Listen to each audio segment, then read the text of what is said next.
重庆ကနေဘေကျင်းကို2နာရီ10မိနစ်ကြာအောင်လင်းစီးရမှာဖြစ်ပြီးတော့နေ့နဲ့လင်းတူတူစီးရင်ဘေကျင်းမြို့ကိုတွားလိုက်ကြအောင်လားရှင်နင်းစတီတို့ရဲ့ Jam and Journey မှာကြိုဆိုပါရရှင်အသက်အရွယ်ငယ်တုန်းခီးတွေသွားနိုင်တော့အချိန်ကောင်းတော့မှခီးသွားကြဖို့အားလုံးကိုတိုက်တွန်းလိုက်ပါရနော်မတ်တရားကောင်းတွေစုဆောင်းဖို့မမေ့ကြပါနဲ့နော် along the way အားလုံးပဲမင်္ဂလာပါနင်းတို့အခုရန်စီ River View Hotel ကနေချက်ကောက်ထွက်လာတာပါခြုံချင်း Airport သွားမှာပါခုတော့ Airport ရောက်ပါပြီခုတော့3နာရီမခွဲသေးပါဘူး3နာရီခွဲမှ Airport ဖွင့်မယ်ပြောပါတယ် Airport ကမနက်3နာရီခွဲကနေည7နာရီထိဖွင့်နေပြောပါတယ်3နာရီခွဲဖို့9မိနစ်လောက်လို့တည်းကြောင့် Airport ရှိမှစောင့်အောင်ပါမယ်ရှင်ဒါကတော့ခြုံချင်းရဲ့ CK Airport ဖြစ်ပါတယ်ခုတော့ Airport ဖွင့်တဲ့ချိန်စောင့်နေပါတယ်ရှင်နင်တို့ကဝရီယာစောပြီးထွက်လာတာ Airport တော့မဖွင့်သေးပါဘူးရှင်ခုတော့ Airport ဖွင့်တော့ထဲရောက်ပါပြီနင်တို့စီးမဲ့အလင်းကတော့ Sichuan Airline ဖြစ်ပါတယ်ခုထိတော့ gate တွေမဖွင့်သေးပါဘူးနင်တို့ခီးသွားတဲ့ကာလက January 1st week ဖြစ်တဲ့ကြောင့်မို့လို့ခီးသွားအေးတဲ့ရာသီလည်းဖြစ်ပါတယ်အခုတော့လေးစိတ်မှာခီးသွားသိမ့်မတွေ့ရပါဘူး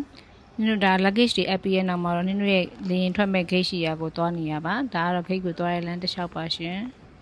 အခုတော့နင်တို့ရဲ့ gate ရောက်ပါပြီရှင်နင်တို့ gate မှာဘာတွေ့ရလဲဆိုတော့အခုလိုမျိုးခောက်ဆွဲပြုတ်စားခြင်းစားလို့ရတယ်ရေဘူးဆက်ကလေးတွေ coffee ဖြောဆက်တွေတွေ့ပါတယ်ဒါလေးတွေလည်း gate မှာထားပေးထားတဲ့အတွက်အဆင်ပြေပါတယ်လေမတက်ခင်မှတ်တရတဲ့ပုံတွေလည်းရိုက်ခဲ့ပါသေးရဲ့ရှင်ဒါကတော့ခြုံချင်းလေစိတ်ရဲ့မနက်ပိုင်းတက်ဝင်လှူရှားနေမှုလေးပါရှင်နင်တို့ကခြုံချင်းကနေဘေကျင်းကို2နာရီ10မိနစ်ခန့်လင်းစီးရမှာဖြစ်ပါတယ်ခုကတော့မနက်9နာရီတိပါဘေကျင်းကိုတော့မနက်9နာရီ10မိနစ်မှာရောက်မယ်ပြောပါတယ်ဒါကတော့လေရင်ပေါ်ကနေမြင်ရတဲ့အရှုခင်းတွေပါအဲ့တော့နည်းနည်းတူတူလေရင်ကြီးစီးပြီးလိုက်ခဲ့ကြပါအောင်နော်ခြုံချင်းကနေဘေကျင်းကိုလေရင်တူတူစီးကြရအောင်လားရှင်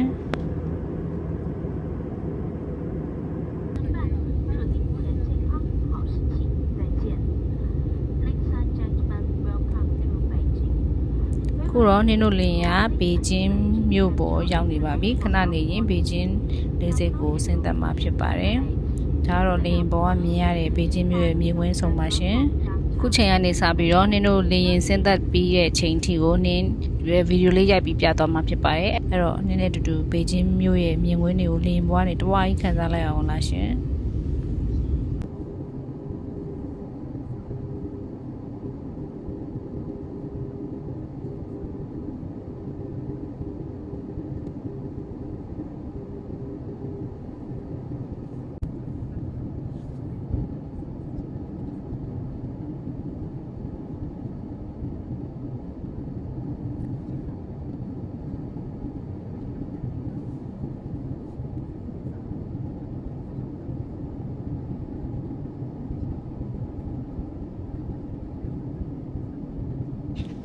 နင်တို့ရဲ့ဒီဘေကျင်းခီးစဉ်ဟာဘေကျင်းမြို့ကိုပထမဆုံးတင်ရောက်ဖူးခြင်းဖြစ်ပါတယ်အဲ့တော့နင်တို့ထင်ထားတဲ့ဘေကျင်းမြို့နဲ့မြင်ရတဲ့ဘေကျင်းမြို့ဘယ်လိုမျိုးကွာခြားမလဲအတူတူကြည့်ရအောင်နော်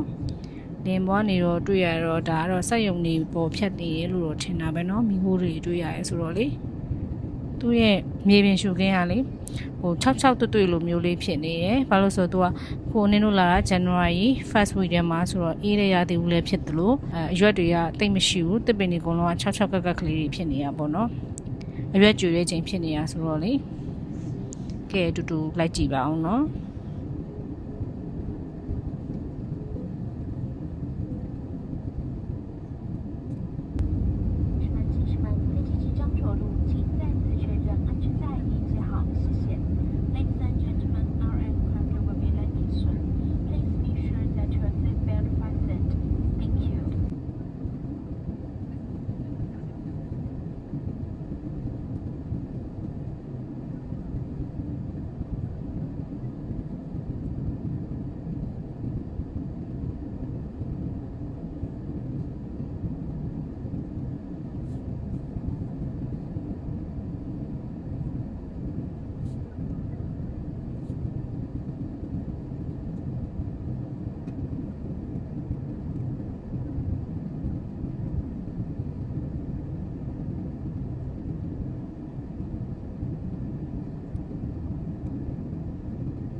ခုတော့နင်တို့စီလာတဲ့လေယာဉ်ကဘေကျင်း PK Airport ကိုဆင်းသက်ခဲ့ပြီးဖြစ်ပါတယ်ရှင်ဒေသစံတော်ချိန်ကတော့မနက်9:10မိနစ်ပါတဲ့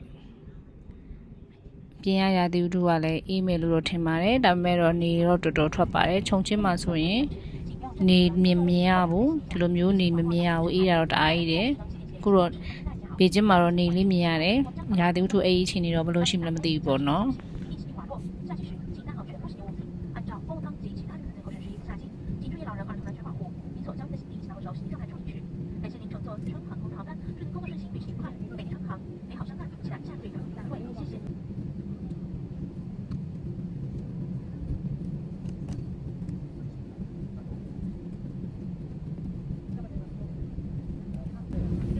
Ladies and gentlemen, we have landed in Beijing and destination airport. The aircraft is taxiing. For your safety, please remain seated and do not open the overhead compartment. Please take care when opening the overhead compartment. Do not forget your personal belongings and disembark in the order. ဘေကျင်းရဲ့ PK လေးစိတ်ကဘယ်လောက်ကျဲလဲမကျဲလဲတော့မသိဘူးနင်တို့လေရင်ဆင်းပြီးရတော့မှ9မိနစ်ကျော်လောက်ရှိပြီလေရင်ပတ်နေတာခုဒီနင်တို့ဆင်းရမယ့်ကိတ်ကိုမရောက်သေးဘူးအဲ့တော့သူ့ရဲ့လေရင်ဝင်ကျဲရတော့တော်တော်ယူကျဲမယ်ထင်ပါတယ်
တို့ကခြုံချင်းကနေဘေကျင်းလာတာဆိုတော့ immigration ဖြတ်ဆရာမလို့ပါဘူး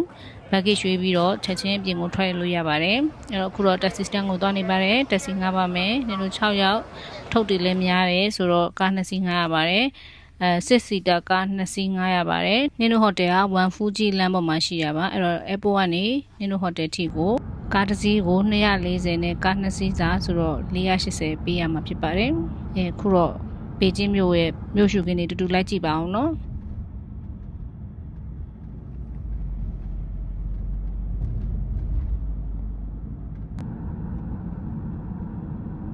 ခုနင်တို့မြင်နေရတော့ EV Bus လို့ခေါ်မှာပေါ့နော်